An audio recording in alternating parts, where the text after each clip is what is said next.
Agora, a nossa pauta de apresentações, nós temos uma palestra muito interessante agora, tá?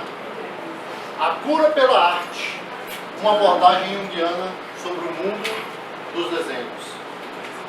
A obra de arte é a culminação de um desenvolvimento consciente e inconsciente, fruto de características psíquicas inatas do próprio artista e da conexão com o inconsciente coletivo. O desenho possui efeito catártico, e essa catarse permite que o símbolo mova a energia psíquica interna e dê início ao processo de cura. O símbolo, seja ele um sonho, uma fantasia ou um desenho, possui uma influência curadora. Esforça-se para alcançar um equilíbrio. É um veículo para trazer a visão periférica para o foco, auxiliando o movimento dos conteúdos psíquicos de um nível inconsciente para a consciência. Como então ativar o poder curador do símbolo? O desenho é uma forma de diálogo. A figura sempre comunica um sentimento. Dessa forma, é possível ver o que a figura diz. A figura sabe, precisamos apenas escutá-la. Para esclarecer melhor esse tema, chamamos a psicóloga, especialista em avaliação psicológica para trânsito pela Universidade Católica de Brasília, especializada em neuropsicologia pela instituição IPOG, formação em psicoterapia breve de orientação psicanalítica, formação em avaliação psicológica para cura bariátrica, para cirurgia bariátrica, atuação no setor de perícias médicas do GDF, com ênfase em psicodiagnóstico e avaliação multidisciplinar para a capacidade laborativa. Com vocês, Cássia Gunzel. Bom dia. Bom dia. Bom, então, como ele já se adiantou, né? Eu sou psicóloga, trabalho já há um tempo e desde o início da minha carreira eu trabalho com avaliação psicológica. Então, assim, é algo que eu desenvolvo, que eu gosto muito. Eu acho que as técnicas que a gente tem para fazer essa avaliação ajudam muito no processo da gente conhecer o que está dentro desse paciente, né, no inconsciente dele. E aí, eu trouxe, na verdade, uma das técnicas que a gente utiliza, que é o desenho. A arte aqui que eu vou focar é mais relacionada ao desenho. Então aqui eu separei a primeira imagem do tema, né? Eu achei essa imagem aqui, eu achei que tem tudo a ver com o nosso tema, né? Que aí a arte ali em volta do cérebro e como ela vai influenciar nesse processo de cura. Então a abordagem aqui mais específica vai ser sobre esse mundo dos desenhos. Para começar, eu trouxe uma frase de Van Gogh que fala assim: a arte deve ser procurada no mais profundo da nossa alma, como um diamante escondido no interior da terra. Vamos tentar entender essa frase, eu vou tentar assim, passar para vocês o que significa, né, entrar nesse profundo. Espero que eu consiga passar esses conhecimentos para vocês. Então vamos começar falando de Jung, né, que ele foi um grande incentivador da arte como terapia. E Jung, ele acreditava que a realização e a contemplação das expressões plásticas tinha esse efeito terapêutico. E para ele isso era muito importante. Ele começou então a pedir para os seus pacientes começarem a desenhar, né, não só falar. Porque ele queria não apenas saber do conteúdo, mas como que é que esse conteúdo se formava, como é que ele se colocava ali no papel. Então, assim, Jung, né, ele é uma pessoa muito individuada. Eu acho que ele está no nível assim, acima de muitas pessoas da humanidade. Então, assim, ele tem essa característica, né, muito que a gente se volta muito para a introspecção. Então, assim, ele vai desenvolvendo coisas além do olhar de que às vezes uma outra pessoa não conseguiu identificar. Então, assim, para ele a criatividade é uma força positiva única e especial. Essa criatividade ela vai ativar o material inconsciente, levando a uma harmonização dessa psique, porque a partir do momento que eu tomo conhecimento desse material, e assim, esse conhecimento ele é aos poucos, né? Ele é gradativo. Mais para frente eu vou explicar um pouquinho como funciona funciona essa ativação do inconsciente. Então, assim, quando ativa esse inconsciente, aí a gente entra num ponto de descoberta, né? Que a gente começa a se conhecer. A arte para ele, então, é uma expressão dos conteúdos inconscientes, né? Quando eu projeto algo em alguma coisa, eu estou projetando conteúdos meus internos ali. E para ele, a grande arte, que é a arte que está mais voltada para os grandes artistas mesmo, né, renomados, é uma mensagem do inconsciente coletivo.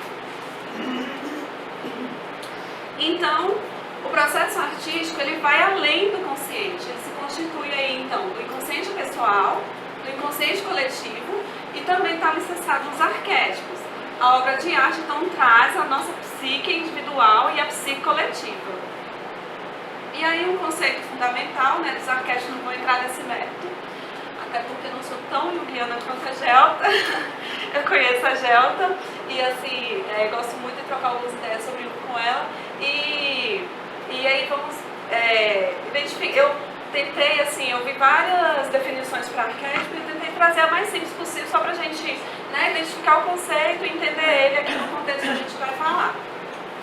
Então, os arquétipos, assim, essa definição, né, que são padrões psíquicos, que são universais, e eles são herdados, né, de geração, e as gerações são armazenadas no nosso inconsciente coletivo. Então, todos nós carregamos essas figuras arquetípicas, né, essas imagens que, às vezes, assim, o padrão geral, ele existe ali, mas, às vezes, é identificado em imagens diferentes, dependendo da cultura. E esse arquétipo, ele transcende, né, a cultura. Ele está presente em todas as culturas, aqui no Brasil, lá no Japão, em todas as culturas, né, do mundo. E aqui alguns tipos de arquétipos, né, do herói, do sábio, do prestativo. E aí muitas vezes a gente consegue se identificar, muitas vezes não, né, qual arquétipo ali está funcionando na nossa personalidade. E aí essa identificação às vezes é interessante, né, porque a gente vai entender quais as características de cada um e o que a gente pode fazer para trabalhar essas características. Aí o conceito do inconsciente individual, né, que são as nossas experiências individuais que estão reprimidas. Às vezes ela aparece como traumas e frustrações. Ela constitui de informação que nós aprendemos às vezes de forma subliminar, né? Alguma coisa que é passada, a gente nem percebe que ela está sendo passada e nós nem às vezes percebemos que estão sendo aprendidas e internalizadas dentro de nós. E aí o conceito também do inconsciente coletivo, que é essa camada mais profunda da nossa psique, ela constitui-se por materiais herdados que sejam comuns a todos os seres humanos, são conteúdos universais. Por exemplo, eu coloquei ali o exemplo, a imagem da figura materna. Essa imagem na nossa cabeça, quando pensamos numa figura materna, a gente pensa em quê? Proteção, carinho, né, afago. E essa associação que a gente não faz só aqui na nossa cultura, né? É geral, é em todas as culturas. Só para a gente entender um pouquinho o que seja o inconsciente coletivo, eu acredito que muitos de vocês já entendem bem alguns conceitos aqui. Aqui eu trouxe essa imagem de Leonardo da Vinci. Essa aqui foi uma imagem que fascinou o Jung, foi uma das primeiras imagens que ele contemplou.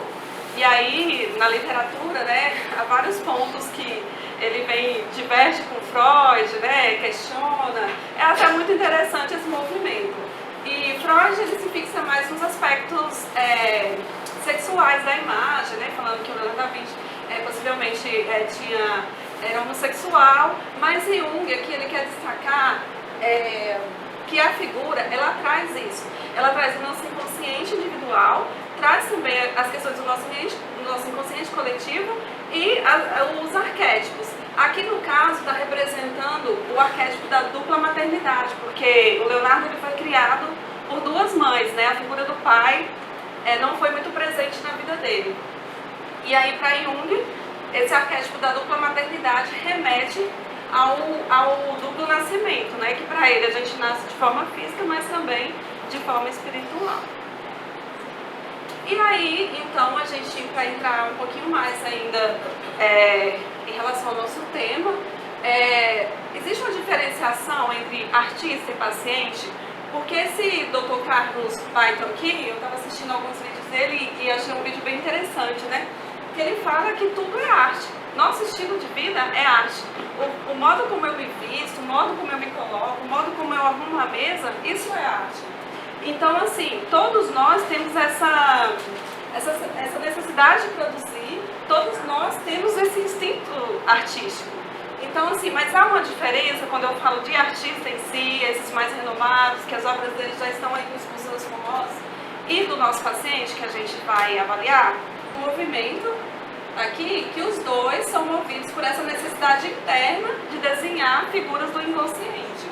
A única diferença que vai existir mesmo é a técnica, né? Porque, assim, para ser artista tem algumas técnicas que são solidificadas, tem um protocolo, muitas vezes, e ele se preocupa um pouco mais com a estética, mas a essência é a mesma. Então, o artista existe dentro de nós. Nós sentimos esse desejo de produzir. O Dr. Carlos aí, ele fala, a arte é uma maneira de viver a vida dentro do seu próprio estilo. Então, essa descoberta é bem interessante, né? Porque, assim, a partir do momento que a gente faz algo e a gente sente o prazer naquilo, a gente está fazendo arte, né? Aquilo é a beleza da vida.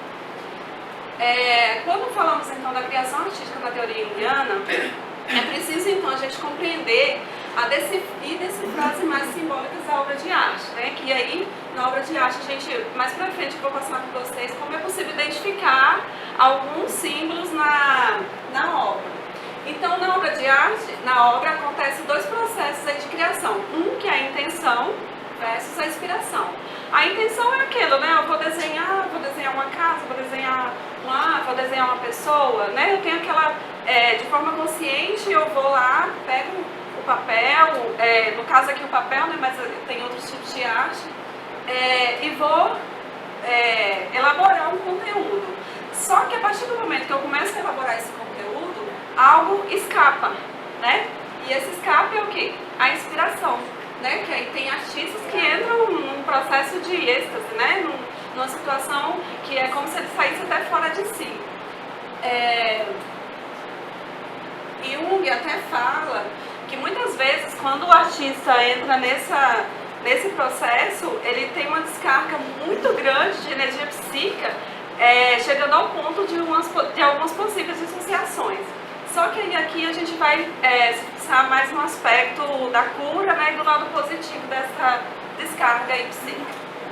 Aqui algumas obras de arte, né, consolidadas, né, tem ali o Grito, a Mona Lisa, famosa. Aqui eu trouxe algumas que dá pra ver que nas artes também tem muito conteúdo mitológico, né, que as culturas elas têm esse conteúdo de mitologia, de lenda, e aí a arte vem imbuída de todos esses conteúdos. E aí vamos começar a falar dos símbolos. Símbolo, então, se origina do grego símbolo, que é um sinal de reconhecimento. Então, assim, é um ponto que eu vou enxergar ali que vai me dar uma ideia, um caminho para esse inconsciente. Um símbolo, ele é representado muito pelas imagens, pelas experiências, vivências, e ele tem os conteúdos conscientes e inconscientes. É uma produção espontânea. Às vezes a gente passa por situações da vida e de repente a gente sonha com alguma coisa, porque assim, o desenho às vezes é mais provocado, né? O sonho às vezes é mais espontâneo, porque a gente não, vou dormir, vou sonhar hoje. Na verdade, segundo Freud, a gente sonha sempre, né? E na verdade a gente só esquece ou lembra de alguns. Mas assim, o que eu quero dizer é que quando o símbolo aparece, ele aparece dessa forma espontânea. A gente não conscientemente fala assim, eu vou fazer isso, eu vou sonhar isso, eu vou sonhar com isso. Não. E aí, aí a gente vai procurar saber por que apareceu aquilo. Então ele pode ser um termo, um nome, uma imagem familiar, que implica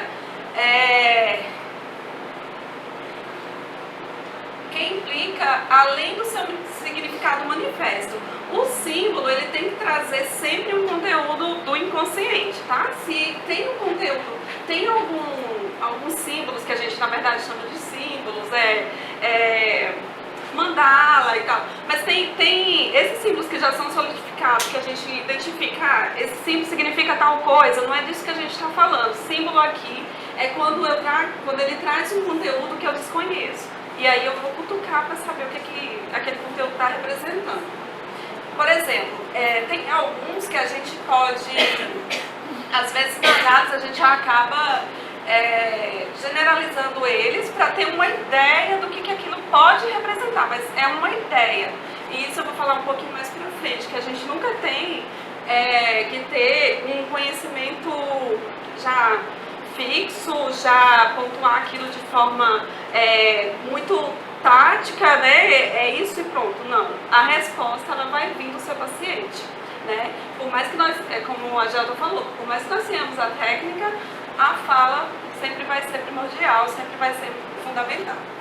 E aí, por exemplo, aqui eu coloquei o lírio, que às vezes pode surgir representando pureza, rosa, beleza e cruz, sofrimento. Só para vocês terem uma ideia de que associações a gente pode fazer em relação àquele símbolo que aparece.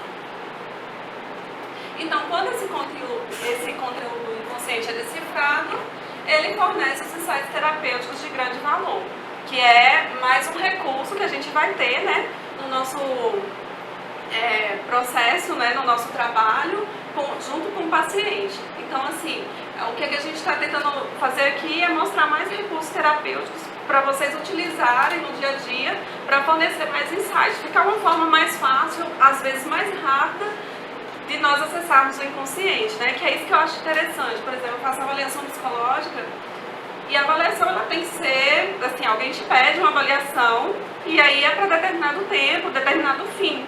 Então não tem como, às vezes, eu entrar num processo terapêutico com o paciente, né, e esperar que isso surja no tempo. Então é como se a gente apressasse um pouco esse processo de descoberta, né, através dessas técnicas. Aqui eu quero que vocês contemplem um pouco essa imagem e aí depois a gente vai falar um pouquinho sobre ela. Vou deixar um tempinho para vocês olharem um pouquinho. Vamos falar um pouquinho sobre ela. Isso que vocês fizeram agora é normalmente o que vocês vão procurar fazer quando vocês usarem essa técnica. Claro que o momento aqui bem curtíssimo, porque todos os autores, o autor dessa imagem, que ele trabalhou essa imagem, quanto Jung, eles demoram um tempo contemplando a figura, porque vocês precisam tentar ler o que a figura está tentando passar para vocês. Alguém quer falar um pouco sobre quais sentimentos sentir em relação a essa figura, hipótese diagnóstica? Vocês ouviram aí atrás? Dá o microfone para mim. Não, eu vou repetir então o que ela falou. Ela falou que dá uma sensação de estar preso, né? Como se ele estivesse numa prisão aí. Onde é que você conseguiu identificar isso? Essa prisão, no interior dele, você viu que parece que tem umas asas? É como se ele quisesse se libertar, sair, voar, se desprender. Não sei explicar. Eu tô vendo uma cadeira de roda aí. No nariz dele, parece uma cadeira de roda com E eu tive essa mesma sensação das asas, como se ele estivesse preso. Essa sensação das asas. Olha, vocês estão no caminho certo. Vamos lá. Olha, ela falou aqui da sensação de prisão, né? Sim, passa a ideia de sofrimento. Aqui existe, na verdade, aqui não é a asa. Aqui está o braço dele. Ah, meu Deus. Aqui está o braço dele e aqui está ele riscou aqui em volta. Isso aqui é chamado de encapsulação, né? Que é justamente essa ideia de prisão, a pessoa está presa em alguma coisa. E aqui encapsulação. É aquela ideia de cápsula mesmo, né? Quando eu encapsulo algo, eu coloco uma membrana em volta para proteger aquilo. Ou, sei lá, me afastar de alguma coisa, né? E aqui, olha, vou falar um pouquinho dos sentimentos que o autor sentiu, né? Que foi justamente um pouco parecido com o que vocês falaram aí, que foi sentimentos de cansaço, de agonia, tristeza e a sensação de velhice. Vamos voltar lá na figura. Então aqui é a história de um menino que ele, da idade de 5 anos, esse menino, quando ele avaliou esse desenho, o menino já havia falecido. Só que assim, ele, antes de ter contato com a mãe do menino para saber o que aconteceu, muitas impressões que ele teve, ele confirmou. Então, assim, a análise dele foi bem detalhada, porque ele falou ali do nariz, você também falou, né? Que o nariz nariz aqui tá muito esquisito, né? Tá muito estranho.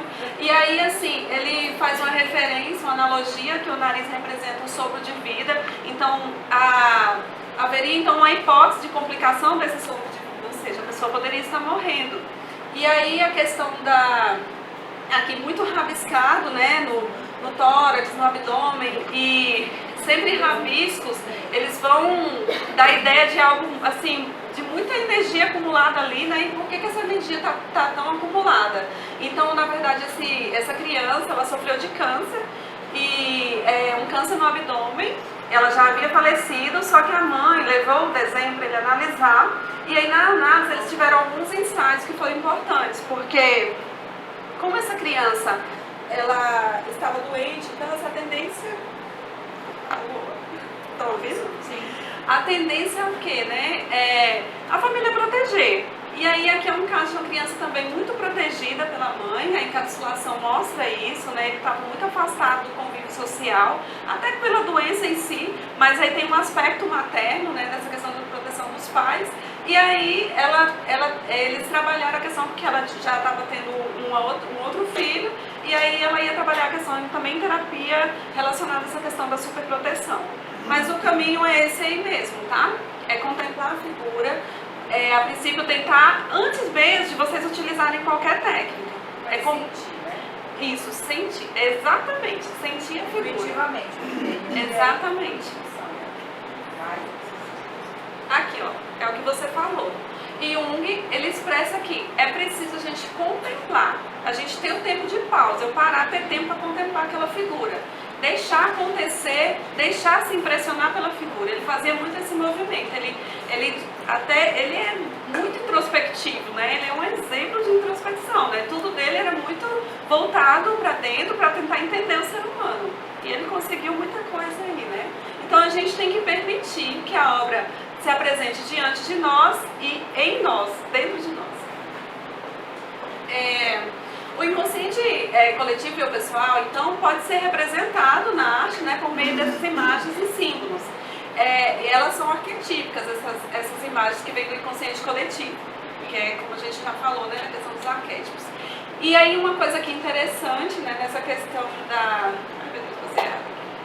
da contemplação, que quando essas imagens surgem no desenho, é como se nós fôssemos tocados, a gente consegue de certa forma entender por quê? Porque existe em nós a parte que é do inconsciente coletivo, que tem aquelas preconcepções já que a gente gerou de outras gerações. Então às vezes quando eu olho um desenho de uma outra pessoa, mas assim eu consigo entender já alguns aspectos por causa dessa ligação do inconsciente coletivo. O símbolo, ele vai fazer então o papel de quê? Ele é o mediador entre o consciente e o inconsciente. É como se ele fizesse a comunicação, né? A ligaçãozinha. Tem um conteúdo lá inconsciente que está bem guardadinho, né? Por vários motivos. E aí, só que aí começa a acontecer às vezes um momento de dificuldade, de descompensação psíquica. E aí surge por meio do sonho, por meio do desenho, por meio de uma fantasia, a gente observa ali os símbolos e aí a gente vai conseguir, o símbolo é como se ele te desse, como se ele falasse algo para você. Então assim, você vai de volta perguntar para ele o que é, para cavar o caminho de volta, para entrar no inconsciente, para entender o que está se passando lá, né? E ele então é o veículo para trazer a visão periférica para o foco. Ele auxilia nesse movimento dos conteúdos psíquicos, né, do nível, para sair do nível inconsciente para ir para o nível consciente. Então ele é esse caminho. E muitas vezes é manifestado nos desenhos, que é nosso enfoque aqui de hoje. Então o símbolo fala: o material inconsciente se manifesta externamente nesses momentos de dificuldades que eu falei, ou da descompensação psíquica. É como se ele dissesse para a consciência. É porque tá pondo a mão no pescoço. É como se ele dissesse para a consciência: ei, estou aqui, ó, olhe para mim, tem algo acontecendo aqui que precisa ser olhado. E aí vamos se expressar nessas formas, de forma simbólica, nos desenhos, ações e fantasias. Então, como que a gente pode ativar esse poder curador do símbolo, né, que é o nosso núcleo aqui, a intenção da palestra é isso. A gente vai ativar através da análise. o desenho, consigo identificar o que aqui os símbolos estão representando, né, através da interpretação dessas imagens, como é que elas se expressam no desenho, eu vou começar a ativar esse poder curador, porque o símbolo, ele vai, quando você consegue identificar, é como se ele batesse nos complexos, e aí começa. Eu até estava fazendo analogia com aquelas bolinhas de gude, né? Você pega uma bolinha, tem várias bolinhas de gude, você pega uma e lança, e aí começa a sair todas as outras, né? Então o símbolo ele faz esse efeito, né? E aí vai acontecer o efeito catártico, né? Que é essa projeção que se faz nos desenhos. E aí, quando a catarse, ela vai fazer o quê? Permitir que o símbolo mova toda essa energia psíquica. E aí vai começar a acontecer o processo de cura, né? E a gente espera que comece a acontecer mesmo. Então ele ativa o movimento dessa energia psíquica, essa energia começa a fluir para a consciência. O paciente, ele tá, é como se ele tivesse sem saber, né, o que está fazendo. Ele vai, porque assim, muitas vezes é você que vai induzir ele a desenhar, né? Você vai pedir, desenha para mim. E aí ele vai desenhar. No momento que ele vai desenhar, ele acredita, assim, a não ser que tenha um paciente já terapeutizado, né, de um tempo, ele acredita que vai colocar conteúdos só conscientes ali. Tem gente até que fala, eu manipulei tal informação. Mas o legal das técnicas projetivas é que por mais que a pessoa tente uma manipulação, dificilmente ela vai conseguir. Exatamente. E esse escape aí é o que é o importante para nós. E é o que é o bem interessante. Mas aí você, leva para ele que ele sim. Isso, eu vou falar um pouco. Isso. Na verdade, você vai o seu papel é identificar, né, esse símbolo, até porque você é a que tem o conhecimento sobre aquilo, né? E aí você vai tentar identificar, mas essa identificação, ela sempre tem que estar atrelada à fala do paciente. Você não vai identificar sozinho, tá? Eu vou falar um pouquinho mais sobre isso depois. Porque sozinho é perigoso, gente. É perigoso e é inviável, né, no processo terapêutico. Para cada um vai dizer alguma coisa. Exatamente.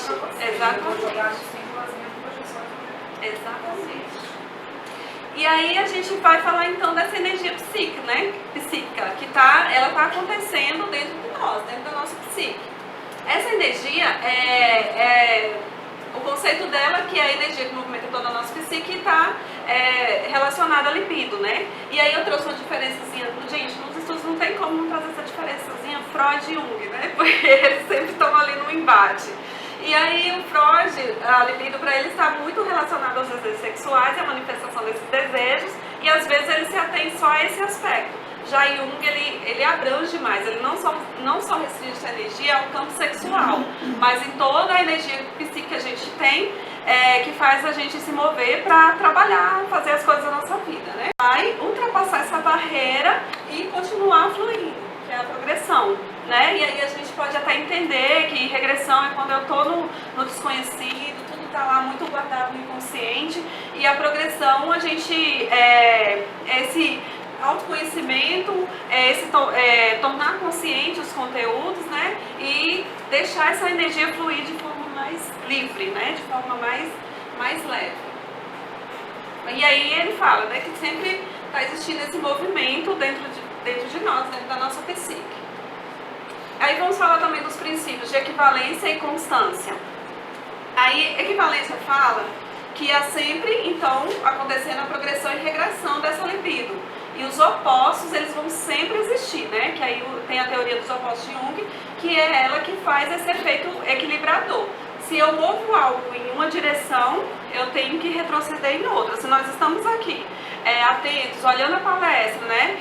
Buscando esse maior conhecimento, eu não estou fazendo outra coisa, né, fora. Eu não estou pensando em outra coisa fora. Eu estou, normalmente, para estar concentrado aqui. E aí o princípio da constância, que ele fala que a soma total da energia ela é constante, ela nem aumenta nem diminui. O que pode acontecer é ela se transferir, mas a energia é a mesma. Eu vou explicar aqui na figura para vocês entenderem um pouquinho melhor. Temos um exemplo aqui de uma mulher que ela era casada, tinha filhos, profissão, e aí no primeiro quadrante ali, na primeira figura, tá bem equilibrado aqui, né? Desenhadas 4 partes aí, ela, né?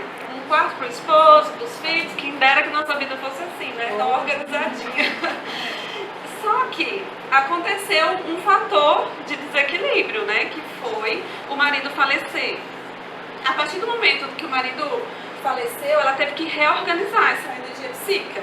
Então, assim, tem uma reserva aqui, então, relacionada ao marido ainda, pela questão do luto, mas ela teve que, por exemplo, trabalhar mais para sustentar, né, os filhos, deixar talvez o mesmo padrão de vida que eles tinham.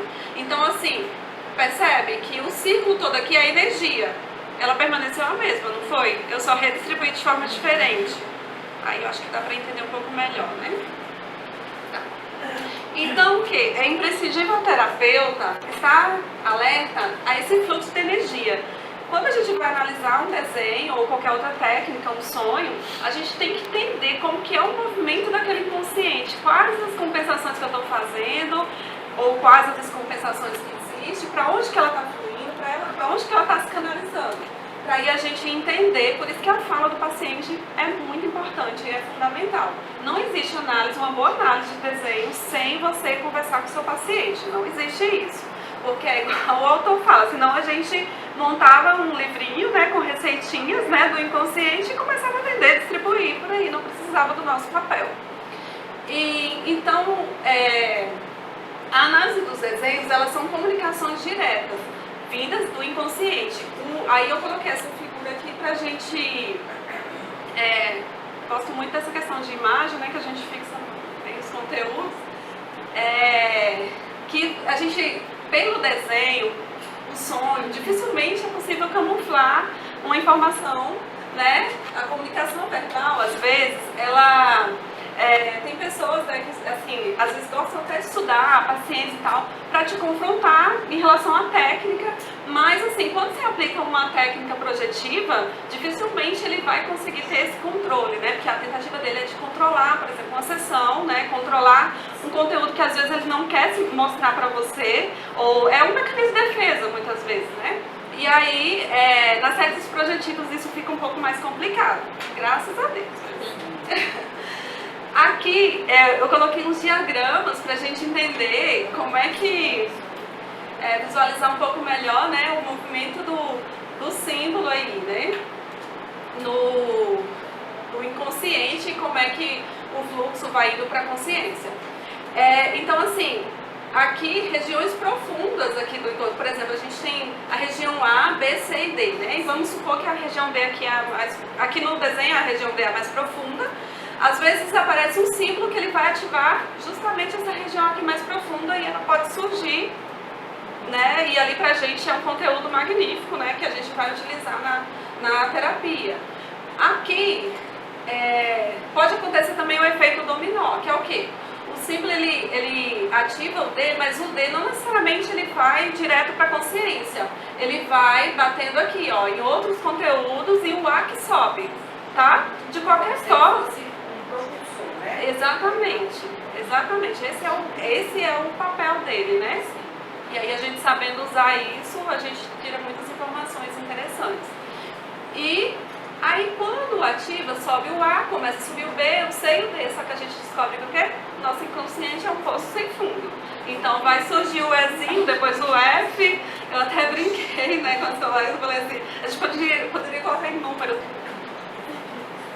Aí a teoria dos opostos, né, que Jung fala que a psique ela tem um sistema autorregulador, por si só, ela tenta se autorregular, ela busca sempre, a questão da oposição ela é muito importante, porque vai buscar esse equilíbrio e a oposição também gera energia psíquica. Sem oposição não é possível a gente viver, porque aliás ele coloca assim, é possível até haver vida, mas não existência, né, a gente não vai ter esse lado de ter energia para fazer as coisas e se movimentar e produzir.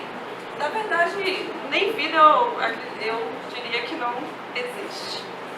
Tirar as forças, vou passar. Aí a gente vai falar também um pouquinho da teoria da compensação, que está baseada na teoria dos opostos, né? Que a psique é um sistema autorregulador. Então, assim, quando o inconsciente ele fala, ele está exprimindo conteúdos, anomalias somáticas, né? Potenciais ali que estão existindo. Então, assim, às vezes a nossa consciência, tem certos conteúdos que a nossa consciência não suporta, né? Imagina se eu vou ter um desejo que socialmente eu não possa realizar, né? Sei lá, eu sou uma mulher casada e eu tenho desejo por um outro cara e eu não posso, né? Ter esse desejo. Então, assim, o seu inconsciente, ele vai tentar fazer uma forma de você lidar com isso. Às vezes você, sei lá, tem um amigo que você conversa muito, você gosta e você se satisfaz naquela relação. É uma forma compensatória. Se vocês tiverem outro exemplo, pode até falar aí pra gente. Vocês entenderam o conceito de compensação? Sublimação, mais ou menos. Deixa eu passar aqui. Deixa eu só passar pra... Vamos só finalizar aqui a teoria dos opostos, né? Eu trouxe essa frase do Jung que ele fala: mesmo uma vida feliz não pode existir sem um pouco de escuridão. Então, para a gente entender o que é alegria, por exemplo, a gente tem que ter passado por um processo de tristeza, né? Então, os opostos estão atuando em toda a nossa vida. Aí aqui vamos voltar nessa questão da teoria compensatória, né?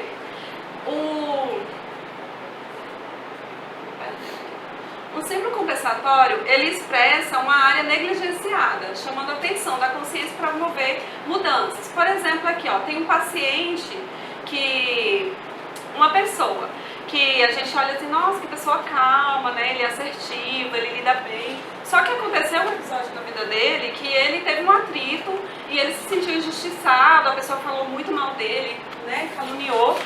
E ele desenvolveu um sentimento muito forte de raiva, mas assim, um sentimento muito forte mesmo. Só que na vida dele, na vivência consciente dele, ele não expressa isso. Então ele começa a sonhar com conteúdos muito agressivos, de violência, de luta, de briga. Então é o inconsciente falando que ele não elaborou direito aquela situação, e aí você tem que prestar atenção e agora vou tentar usar outros mecanismos para compensar aquilo. E um deles principais é você começar, né, o processo de análise, tentando identificar, tentar pelo menos fazer com que aquela pessoa fale sobre isso. Às vezes só no processo, né, de a pessoa falar, ela já se cura daquilo. Mas às vezes não, às vezes ela tem que ir além, né? Eu tenho que falar com outra pessoa também. E aí você vai tentando identificar qual meio, qual outros recursos eu tenho que me apropriar para eu lidar com aquela situação, né? Porque assim, essa atitude compensatória dos inconscientes está muito relacionada aos mecanismos de defesa que a gente utiliza, né? Mas chega um momento que em determinadas situações a gente não consegue mais compensar.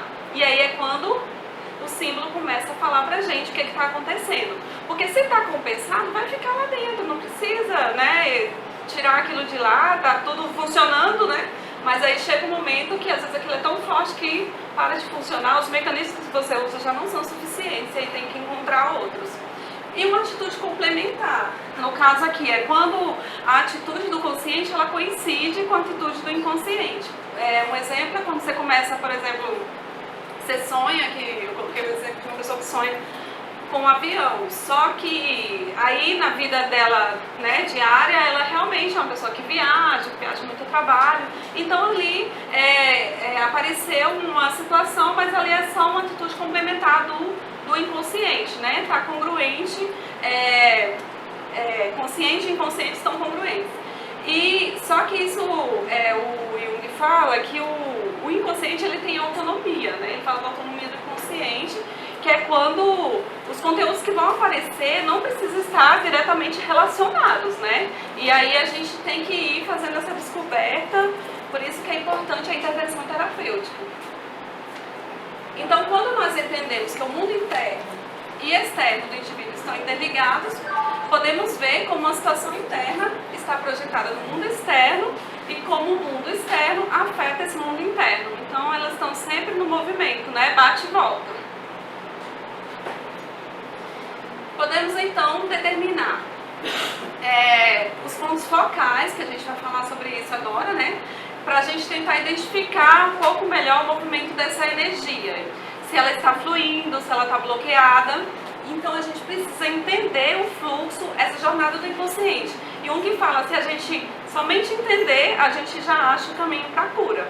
Aí esse entendimento, né, que é a tarefa árdua que a gente tem que ter. Então, quando trabalha seu bloqueio, a energia começa a fluir de novo. E quando ela flui, gente, é como se a gente... não sei quantos de vocês aqui já passaram pelo processo terapêutico, né? O processo do autoconhecimento, da descoberta. O tanto que você, quando descobre algo que... do seu inconsciente estava falando, e aí você trabalha aquele conteúdo, tanto que você tem aquele sentimento de libertação, né? De tirar uma prisão, de sair de uma prisão e se libertar. E eu trouxe 2 imagens aqui pra gente se inspirar nelas, tá? É ótimo, é fantástico. Então agora a gente vai passar um pouquinho para os procedimentos. A gente vai passar um pouquinho para os procedimentos em si, né, da técnica. Claro que aqui eu não vou conseguir trazer tudo, né, trouxe alguns aspectos assim, mais fundamentais. Então, assim, quais materiais utilizar quando a gente for usar dessa técnica no nosso atendimento, né?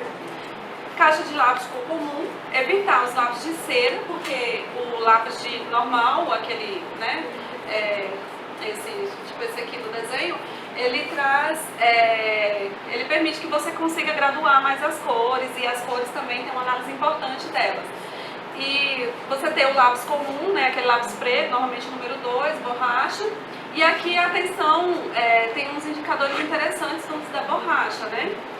Porque em todo momento que o paciente estiver desenhando, os estudos, o que eu embasei essa palestra, o autor, ele pedia para os pacientes deles desenharem antes deles entrarem no consultório, porque ele estava fazendo pesquisa. Mas no nosso caso, a gente vai usar, né, com o nosso paciente dentro, né, do set terapêutico, e aí a gente vai pedir que ele faça um desenho, e aí, a partir do momento que a gente começa a usar até tudo, a gente tem que estar analisando qual que é o tempo que ele começou isso, qual que é o tempo que ele começou a fazer o desenho, demorou muito, por que demorou muito, quais as informações que a gente tem comportamentais, né, como é que ele ficou, observar todos os comportamentos dele.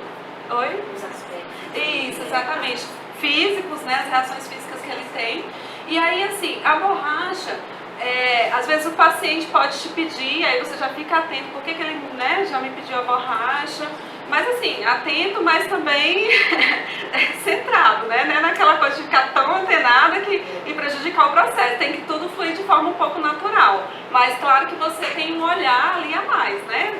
Afinal, você é o terapeuta da situação. Então, assim, a borracha, às vezes quando a pessoa usa muito a borracha, ela está dizendo que ela tem uma dificuldade ali naquela parte que ela vai desenhar, né? E se ela consegue apagar e redesenhar e o desenho fica um pouco melhor, pode ser um indício de que elas conseguem também se adaptar àquela situação. Então, assim, essas análises elas são importantes. Aí a gente vai usar o papel em branco, né, comum, eu diria que A4, né, nem muito grande nem pequeno. O tempo.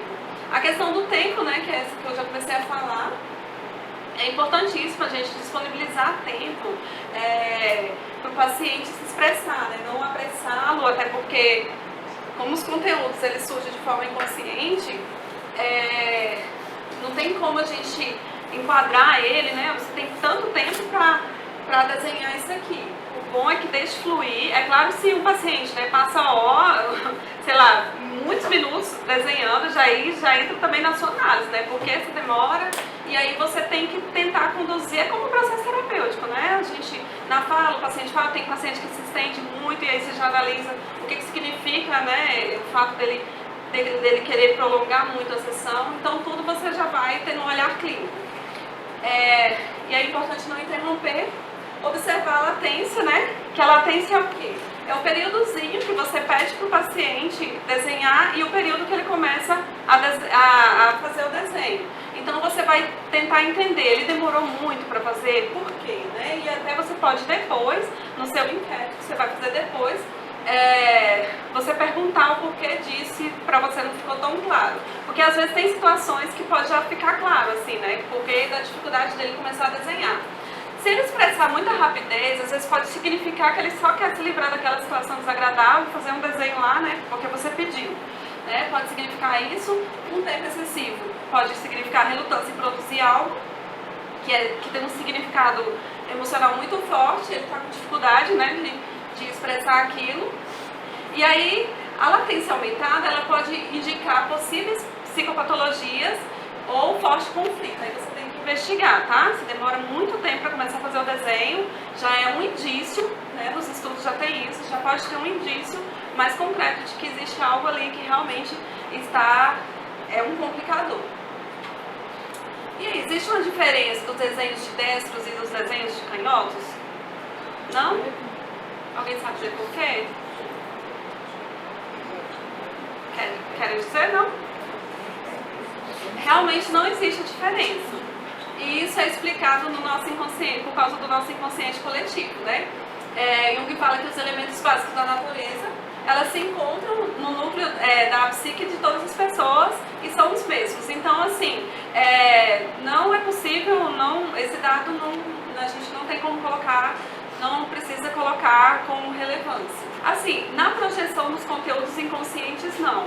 Você pode pegar a análise da dificuldade que ele teve de se adaptar na técnica do desenho, aí você pode, né, já ter um indício do que pode ter acontecido, que ele tem essa dificuldade. Mas na projeção em si, dos conteúdos inconscientes, eu diria que não. Tá?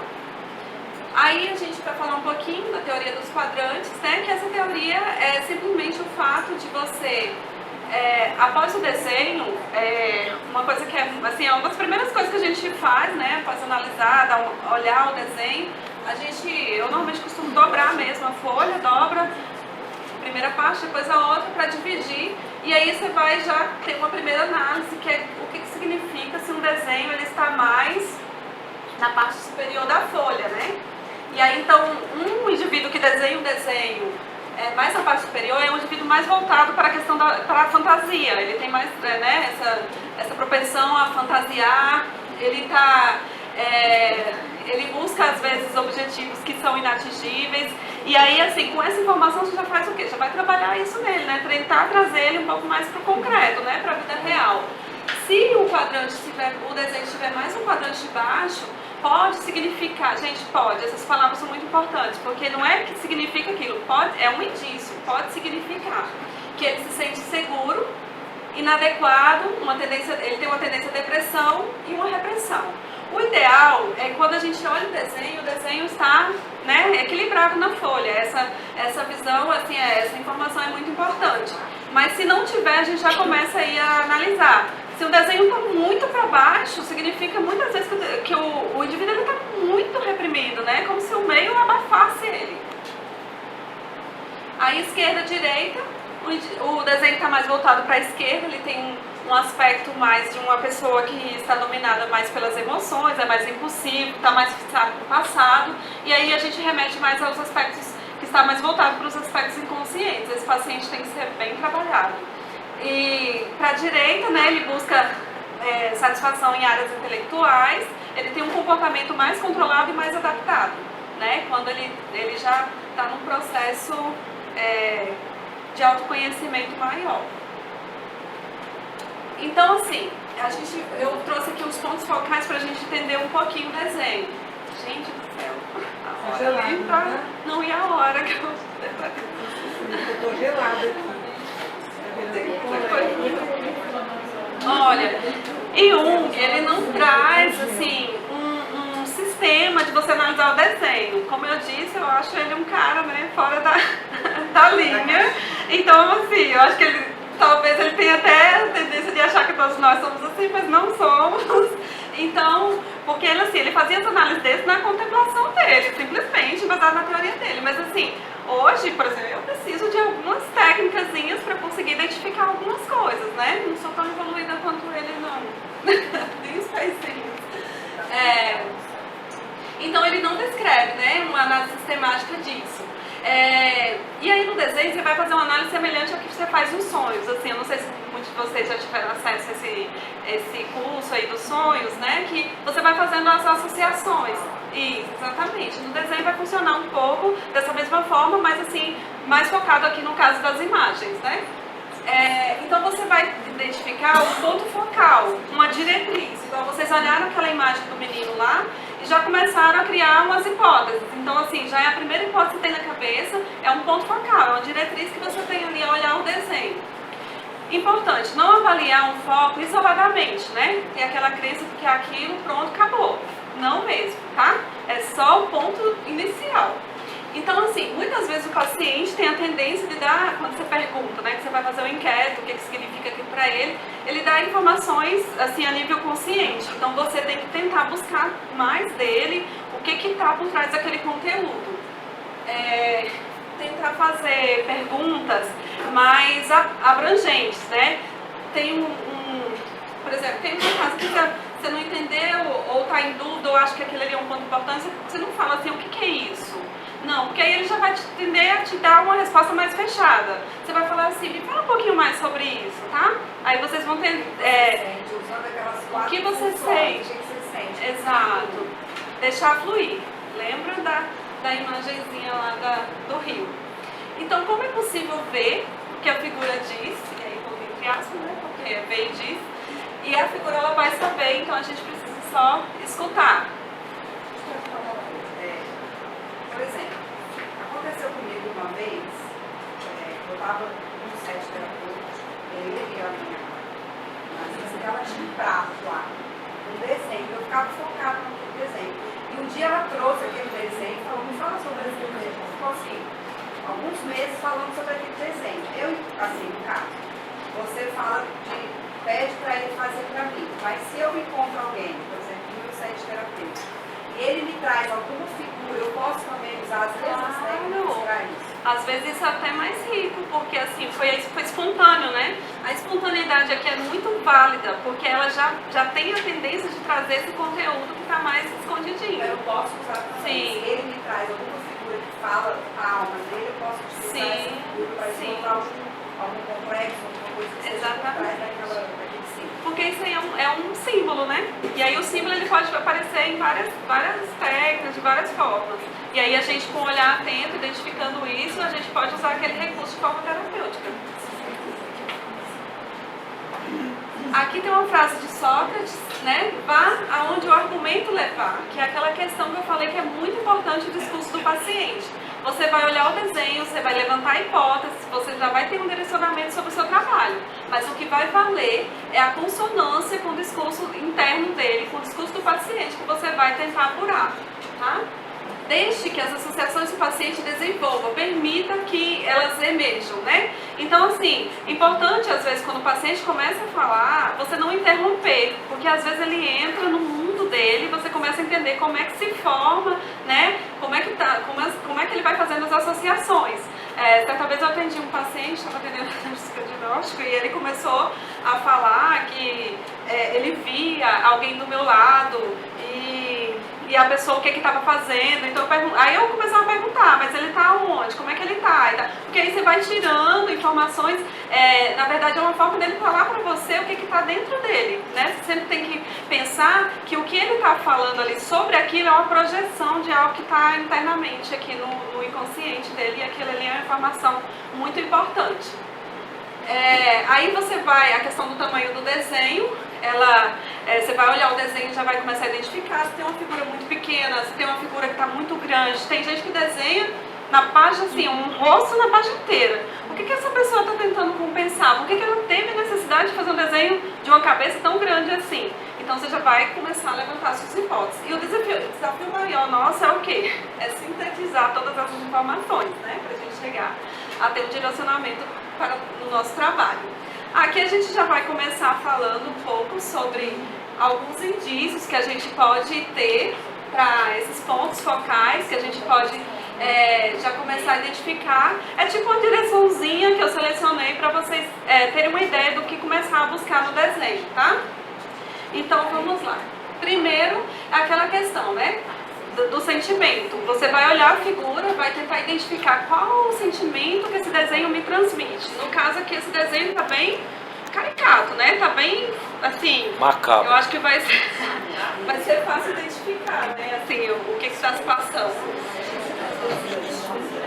Seria interessante que a gente conseguisse, mas eu tô vendo que o tempo não vai dar, né? De conseguir olhar as figuras, identificar.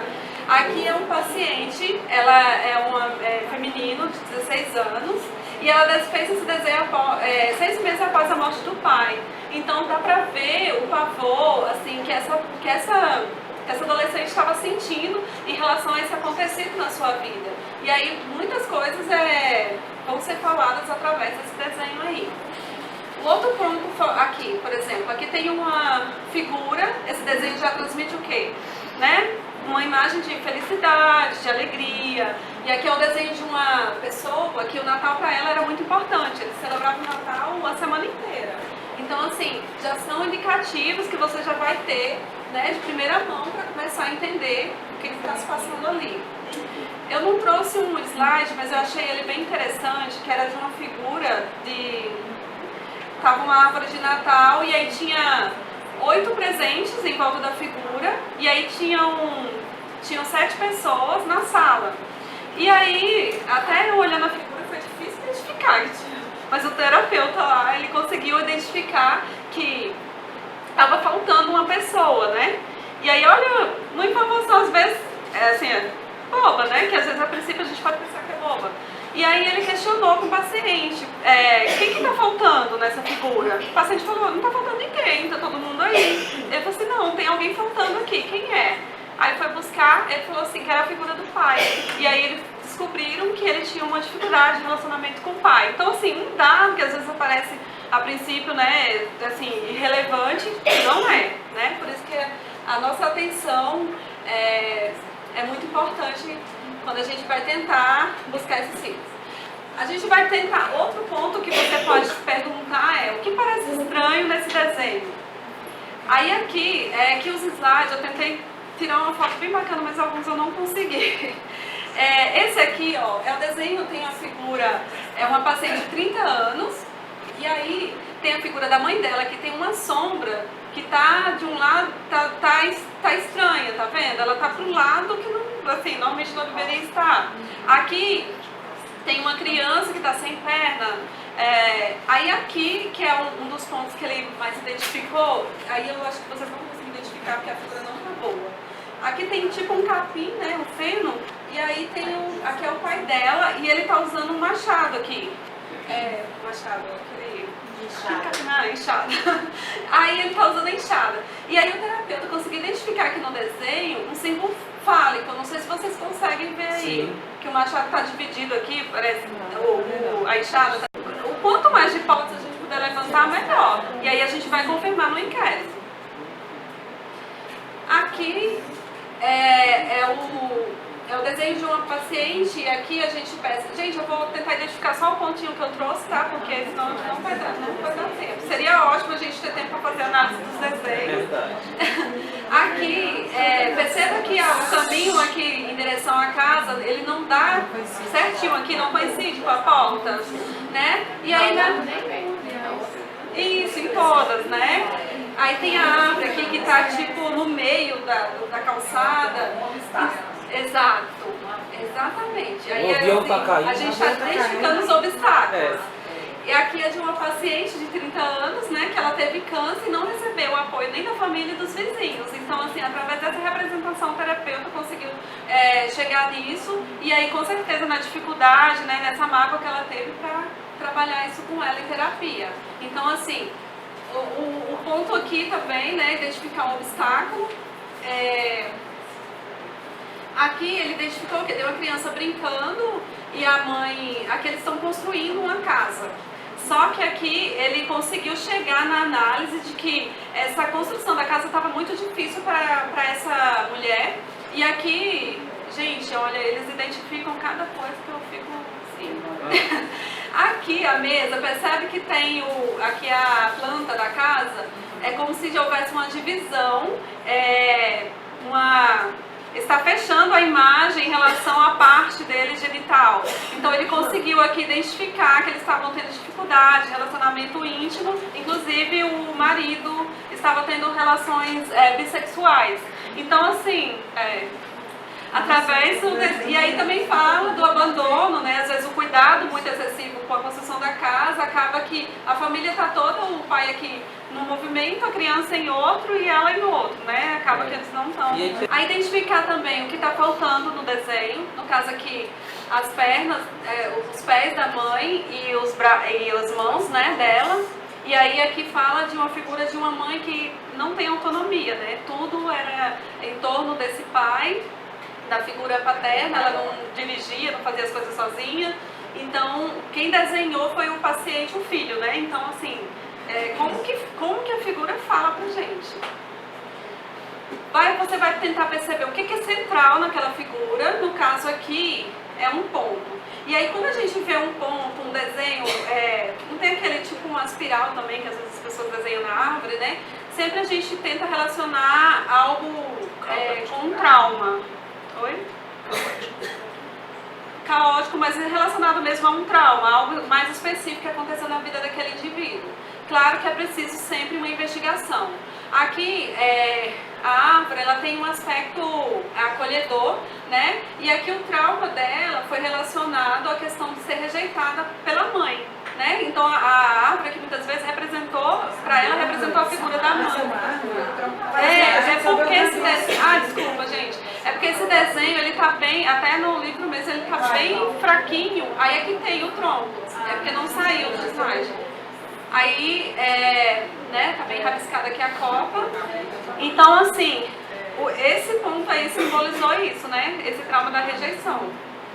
O tamanho da figura, como eu já falei, né? Porque tem uma cabeça tão grande nesse desenho e tem outras cabeças que não tem corpos, né? Então aqui, essa cabeça veio representando a figura do pai. Aqui é de um paciente que o pai dele havia falecido, mas a figura do pai ainda estava muito presente na família. Às vezes eles não conseguiram elaborar esse luto direito, estavam talvez vivendo muito em função, né, dessa perda. Observar figuras distorcidas. Aqui, veja que tem uma cisão, né?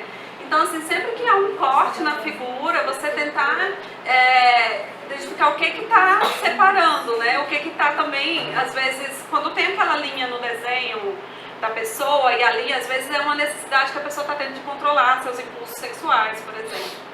E aí, só que aí a gente tem que entrar nas análises bem direitinho, porque cada ponto vai falar alguma coisa.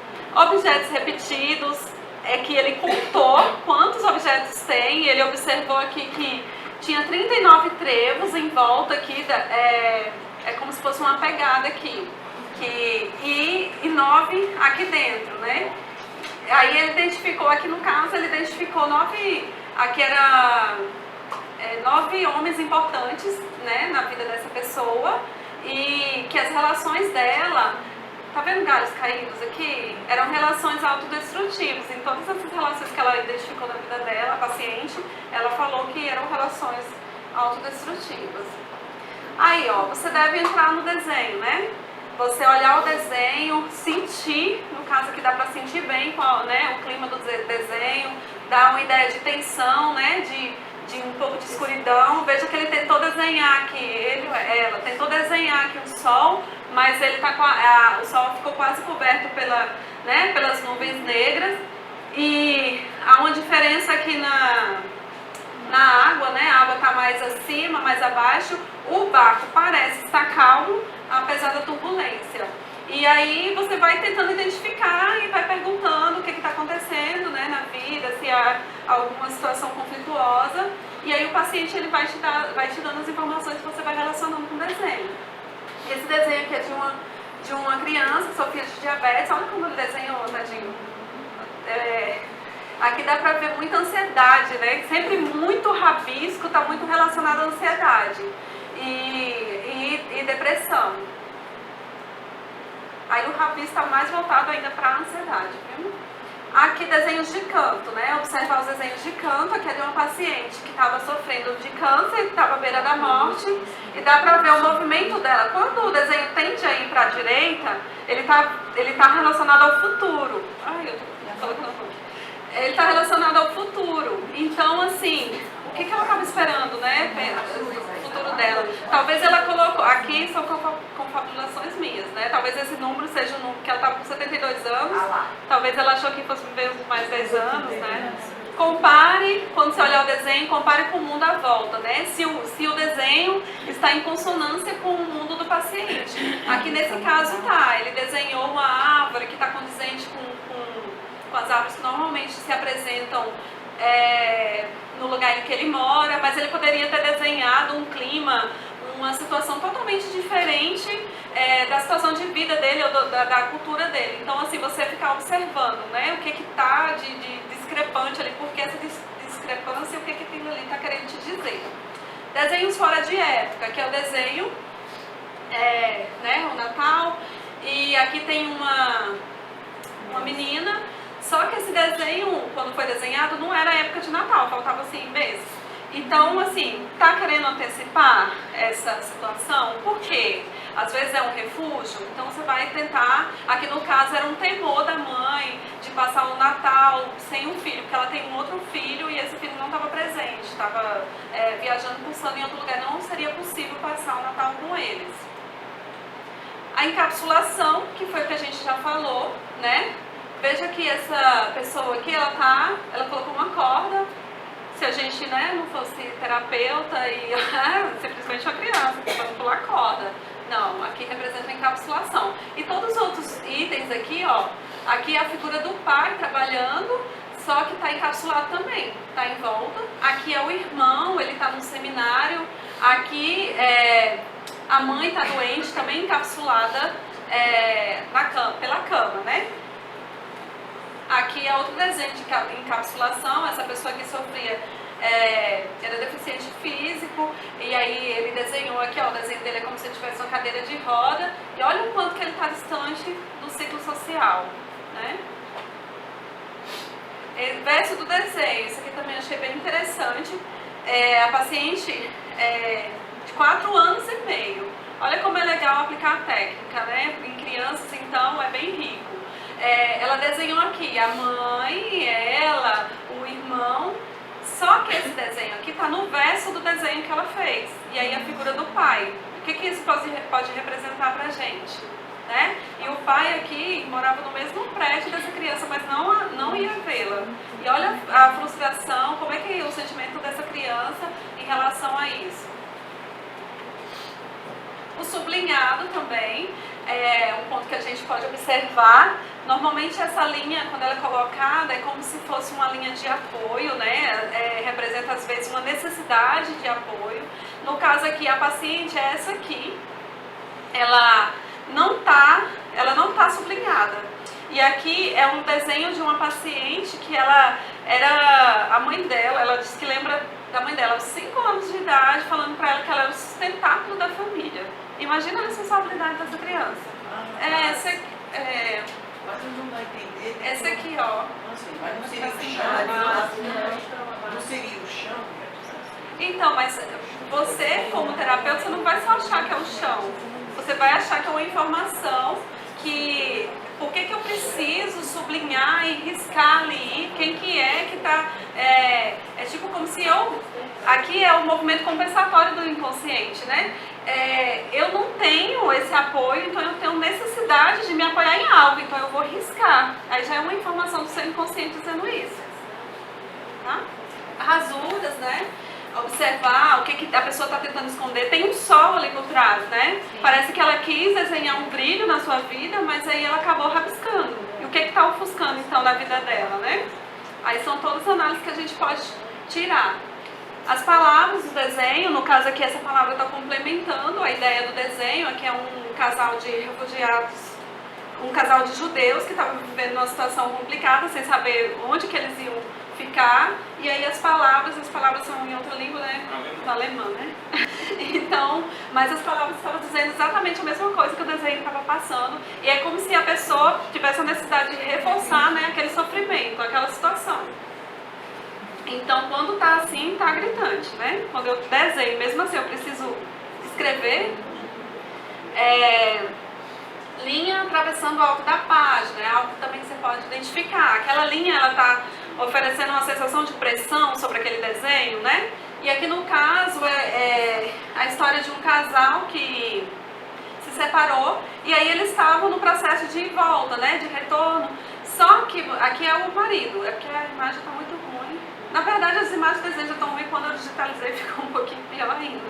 Aqui é o marido, ela está carregando um carrinho, né, uma criança, e o marido não está carregando nada. Aqui ele observou que a esposa, a mulher, estava mais propensa a esse retorno, né, dessa relação conjugal, e o marido, olha como ele está distante, né, e ele não está carregando nada, né, não está tentando...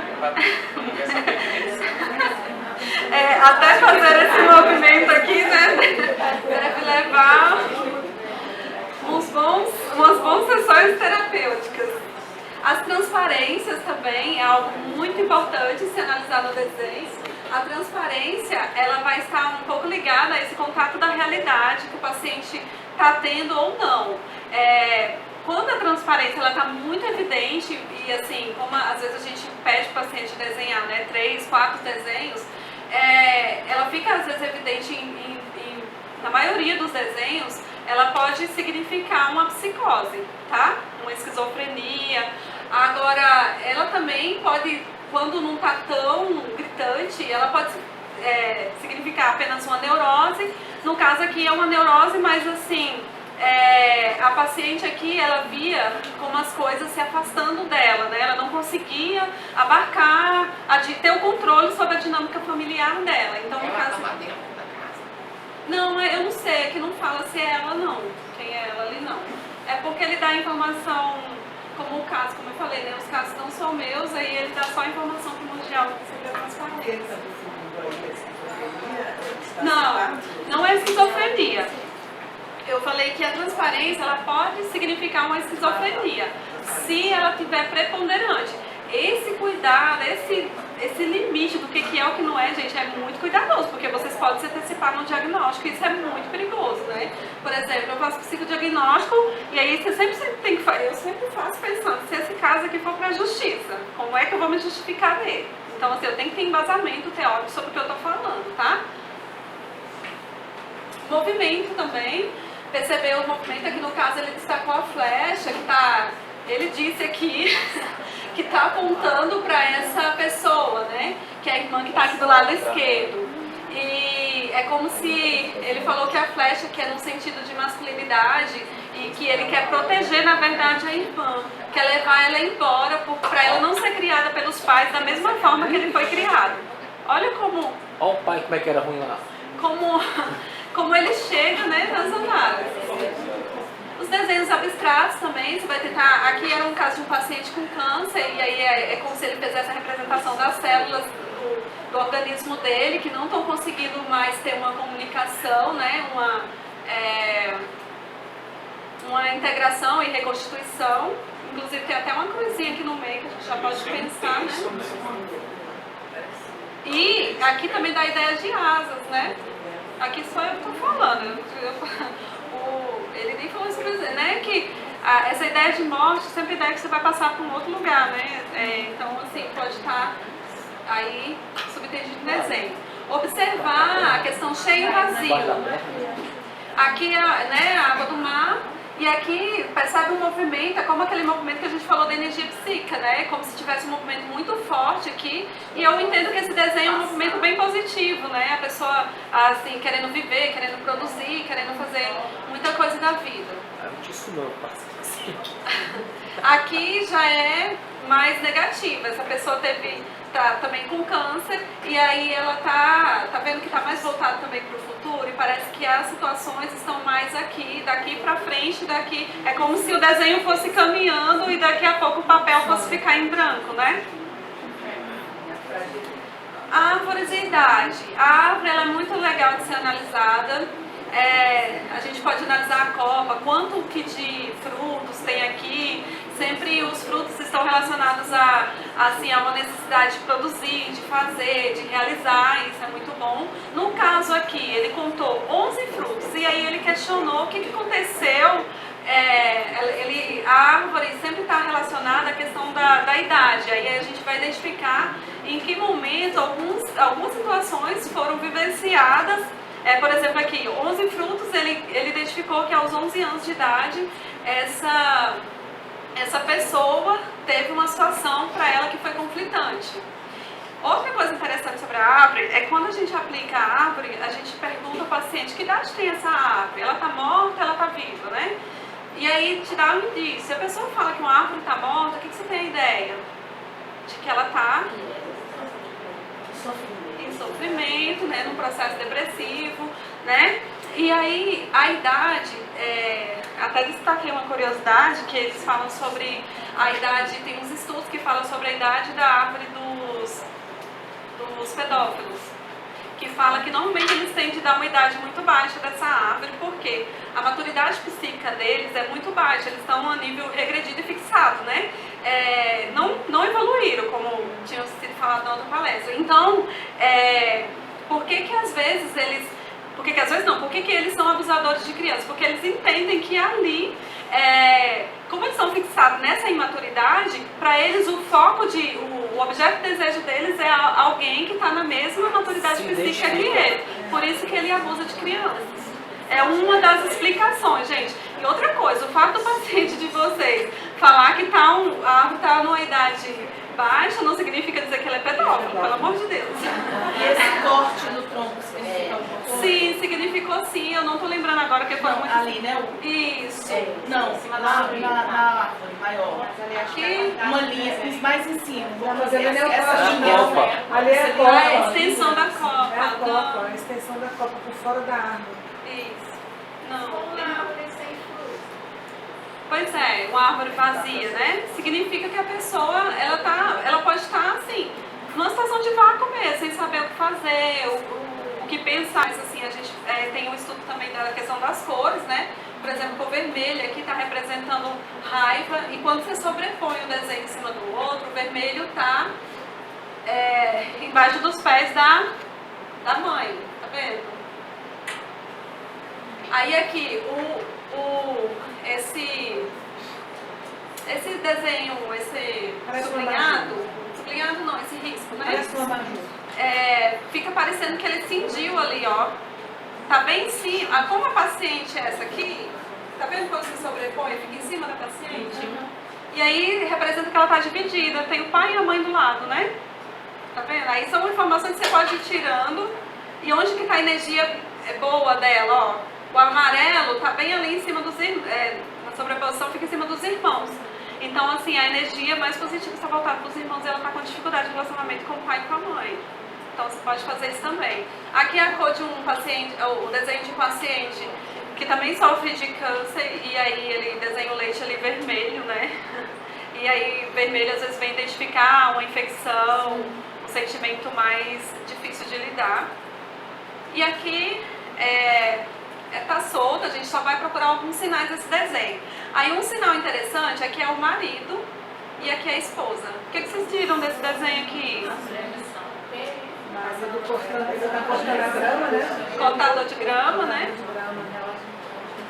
E ela deve estar em expressão dela de humilhação, de inferioridade. Sim. Alguma coisa assim em relação a Sim, vocês já tiraram outras análises que nem é a que ele tirou a princípio, mas é muito válida. Aqui é como se ele fosse passar por cima aqui da esposa, né? Mas aqui eu trouxe esse desenho pra gente destacar uma coisa. Por mais que tenha algo muito assim, que a gente parece que está muito evidente, que é uma dificuldade de relacionamento conjugal, a gente tem que ter cuidado com essa primeira hipótese que a gente identifica, tá? A gente tem que sempre confirmar ela.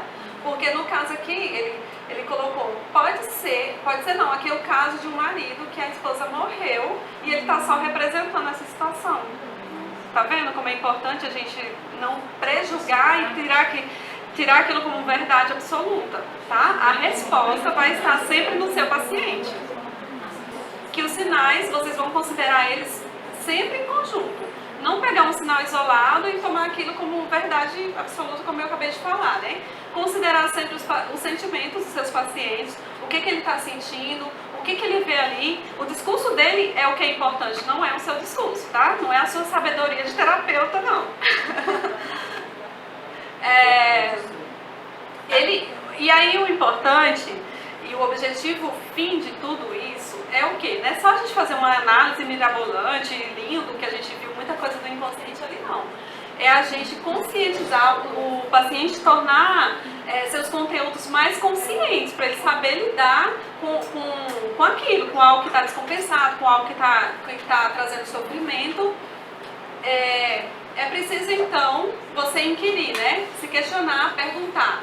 Quais ideias a expressão pictórica pode levar? Tem outro significado, além desse que eu acredito estar enxergando, que foi aquele desenho lá que eu coloquei. Entender os mecanismos de defesa, não precisa tentar eliminá-los, somente entendê-los e procurar com o seu paciente trabalhar como é que ele pode também obter outros mecanismos de defesa, né? Aqui eu coloquei uma figura, essa síndrome foi eu que intitulei aí a síndrome do profeta, que é um cuidado muito grande que a gente tem que ter nas análises. Eu particularmente, eu não sei, eu me acho muito cuidadosa nisso. Eu não gosto de, assim, muitas vezes a gente vomitar o nosso conhecimento, desculpa a expressão, mas assim, às vezes tem terapeutas que acabam fazendo isso, né? Eu sei, então assim, aquela coisa, e até atrativo, as pessoas na verdade gostam disso, né? O leigo, ele vem pra gente querendo isso. Se a gente for assim, com certeza a gente pode até atrair ele, mas a gente tem uma questão ética, né? A gente tem que saber que assim, tem um limite à nossa análise, que a nossa análise ela está imbuída de várias outras questões, que às vezes se eu revelar um conteúdo para o paciente, não adianta eu saber e revelar aquilo. Às vezes aquilo é muito forte para ele naquele momento. Você tem que trabalhar com ele para fazer com que ele enxergue aquilo. Né? E aí a síndrome é essa necessidade interna da gente estar predizendo tudo, as coisas, né? Falar o que está vendo, né? Às vezes terapeutas iniciantes, assim, eu lembro da gente quando fazia faculdade, terceiro ano de faculdade de psicopatologia, todo mundo era enquadrado no problema, né? Então, no CID. Então vamos ter muito esse cuidado. Tentar não cair naquela questão do ciclo pergunta-resposta, né? Ficar inquirindo, fazer aquele inquérito muito incisivo com o paciente, mas isso. É aquela questão, o deixar fluir, né? Quando você deixa fluir, claro que tem um momento que às vezes o paciente fica calado e tal, você vai fazer uma pergunta que vai instigar ele, né, a falar e os conteúdos começarem a surgir. Tem um momento que às vezes na análise você pode achar que está embarreada, né? Você tentou, encontrou, levantou hipóteses, foi lá, discutiu com o seu paciente, mas não conseguiu entender muito como é que aquilo está acontecendo. Aí, às vezes, ele fala que é preciso, às vezes, dar um passo atrás, voltar e saber por que daquilo. Eu lembro até nesse processo que vocês discutiram na palestra passada aí, na anterior, essa questão que é muito importante, que é o autoconhecimento do terapeuta. Ele tem que saber, ele primeiro tem que trilhar esse caminho para depois ele tentar ajudar outras pessoas. Porque às vezes o que está embaçando a visão ali da situação, do conflito do paciente, é algo seu também interno que você não está conseguindo enxergar, ou você traz uma análise que não é dele, é sua, e aí mistura tudo e aí fica complicada a situação, né? Então esse cuidado é muito importante. Então, o objetivo principal da análise é o quê? Fazer com que o paciente se torne mais consciente dos seus problemas para ele conseguir lidar com problemas futuros. Aí Jung fala que é mais importante o paciente compreender do que as minhas expectativas teóricas, né, as expectativas teóricas do analista ser satisfeita, né? Então é aquela coisa da gente não colocar nosso conteúdo, nosso conhecimento, nosso suposto saber ali não. Evitar o pare, deixar fluir, deixar o paciente seguir seu caminho. As respostas estão nesse caminho, basta apenas a gente entender. Obrigada, gente.